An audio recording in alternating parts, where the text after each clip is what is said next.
Levez vos yeux en haut. Le Christ est puissant pour nous. 12 août. Vous avez tout pleinement en lui, qui est le chef de toute domination et de toute autorité. Colossiens 2, verset 10. Nous devons vivre sous les rayons chauds et vivifiants du soleil de justice. Seule sa compassion aimante, sa grâce divine et sa toute-puissance peuvent nous permettre d'échapper à l'ennemi implacable et de maîtriser l'opposition du cœur humain. Qu'est-ce qui fait notre force? La joie du Seigneur. Laissons l'amour attendrissant du Christ remplir notre cœur, et nous deviendrons doux et soumis, préparés à recevoir la puissance qu'il nous réserve. Remercions Dieu chaque jour pour les bénédictions qui sont les nôtres.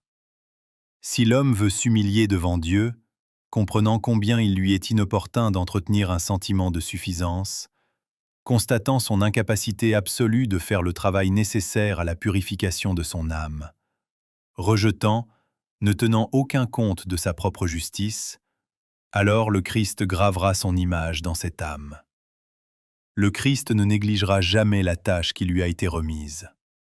Aux disciples résolus, il inspirera le sentiment de la perversité, de la condition coupable et de la dépravation du cœur sur lequel il agit. Le vrai pénitent a appris l'inutilité de la suffisance.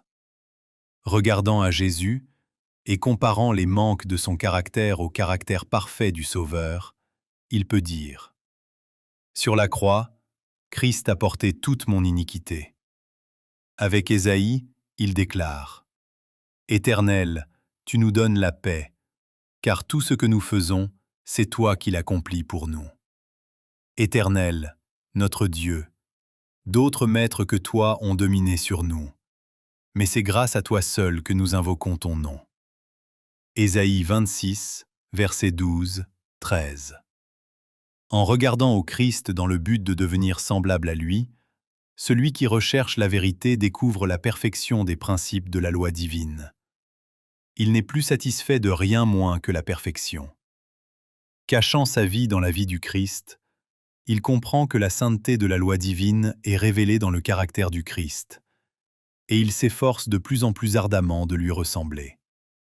À tout moment, il faut s'attendre à des hostilités, car le tentateur comprend qu'il est en train de perdre un de ses sujets. Il faut livrer bataille avec les attributs que Satan avait consolidés pour lui-même. L'homme découvre alors contre quoi il doit lutter. Une puissance étrange, opposée à l'idée d'atteindre la perfection que le Christ propose. Mais, avec le Christ, la puissance qui sauve lui donnera la victoire.